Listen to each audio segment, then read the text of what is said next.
So for sure, my goal will be for the rest of the season to have some fast times, to try really to run fast times and place myself well in the mix. And for tomorrow, especially with all the fast athletes, to be, yeah, to make a good race. Yeah, I think for the Paris, I started with the refugee team, Yeah. and that was my dream to participate in Olympics. So that was the best chance for me to go there, and I'm really happy for it. And to come back again for the next year, I think I will wear the Swiss jersey because it's always going up and down. So for me, it's not a problem. So I'm really happy to participate to get a chance to represent refugee and also to represent Swiss in the World Athletics. So for me, it's not a big deal. So the most important thing for me to continue with my dream and to participate in the big event like World Championship and Olympic. Yeah. What's your best event? 5K or 10K? And maybe tomorrow you will run 1500. Probably I can say my most important is 5,000 and also 3,000. And tomorrow I will try 1,500. I will see what will be happening. I don't have experience, but I will try my best. Yeah. Simon, what is needed to beat Tentoglu? Luck. No, I don't know. I did it a few times, but he's really a consistent athlete, and also when someone jump a long distance, he can beat it anyway. I think sometimes it's a little bit luck that he don't hit the board or the jump as he want, and for me I need to have a perfect or nearly perfect jump to get into the hands to be better than him. But we will see after Olympics. I think the biggest event is done, so I don't know how intense he will take the last competitions, and maybe he is beatable. And also last year he only got second here, so maybe it's good for me. For me, it was never that difficult to motivate again because in track and field we have we have a championship every year, almost 6 months. So we have always something we can look forward to. And also with the Swiss competitions we have with Lausanne, Zurich, Bellinzona, it's also always easy to be motivated. So for me, it was never something that was hard after the Olympics, even though it was a big competition and it's the pressure goes off. For me, it was never that I wasn't motivated anymore, or the motivation was different. I would say I'm just targeting just trying to have some fun, and the sport, especially this postseason, is really not about.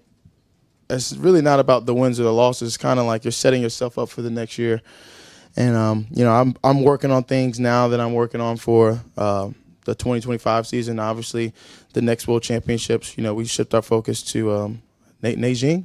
Did I say it right? Yeah. Say it. Nanjing?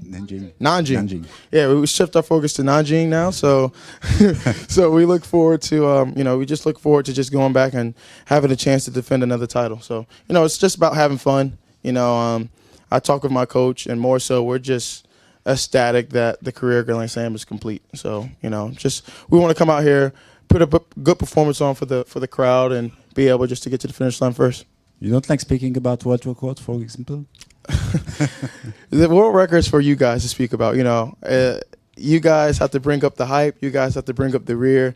But it starts with you guys, and then obviously it translates to me. So if I'm talking about it, it's not going to happen. It will only happen once I go out there and I'm not thinking about it. Like I said, I'm just having fun, and wherever the clock stops, the clock stops.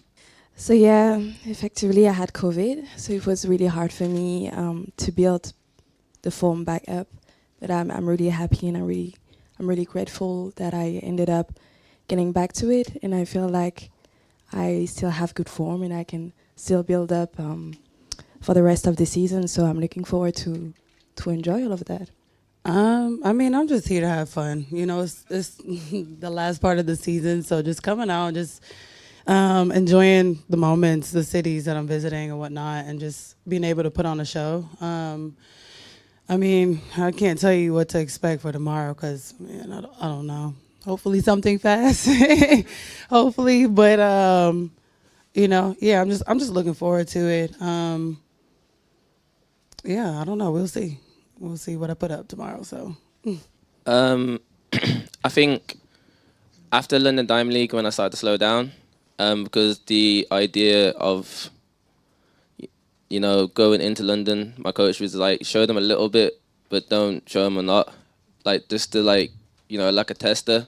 So we weren't surprised because when we did our training session, it kind of indicated the shape we were in, but it was a surprise how easy it was. And then we looked at the splits, and we were like, okay, we know where we can improve on. So I think the time itself wasn't a surprise. I think, again, there's still areas that we're looking to develop for the future, and that's the exciting part. But I would never thought in my career that a 43.4 would come second, to be honest. And I was like, I did keep saying if someone's gonna win it, they're gonna have to take it from me, and Quincy took it literally. So, but it's just the standard of the 4 now. It's amazing to be a part of. This event has great history and great rivalries, and we're the next generation, and we're looking to basically create our own history and rivalries with myself and Quincy, maybe Samakonga, and there's other athletes as well who are on the forefront, like Michael Norman, Stephen Gardner, Wade, if he does come back. Like, there's so many athletes. So the 400, for me personally, is like a premier event. But the surprise of the 43.4, no, there was no surprise. And I think there's a lot more in the tank, so we'll see how it goes.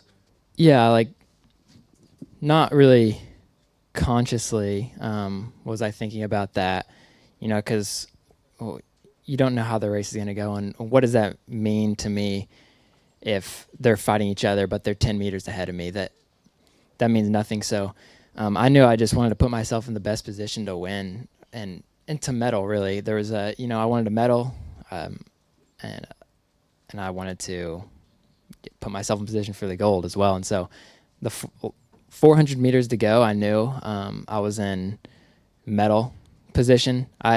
Just based on how I felt, I knew I was gonna medal, and I was just in the race. I was kind of riding that like momentum, and I heard the crowd and everything, and I think I really used that to my advantage. And with 100 meters to go, I just felt like any other race I've run where I've been in that position, and it just happened to be against the best runners in the world. And 50 meters to go, I knew I had the win, but not until then. Yeah, no, I would say I've definitely made some big improvements from, especially in, like the Olympic Games, coming last in the final in Tokyo 2021, and then raising my game this year to come fourth in that 100 meters, fifth in the 200.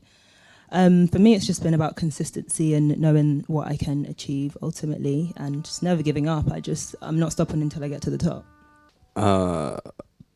The support was really amazing to see 30,000 plus people at the stadium, along the roads, coming back home. And I believe my life have changed, and I've changed a lot of lives in my home country. And it's something that I've been looking forward to, and not just my country, and also for the African continent, because I've shown them against all odds, everything is possible.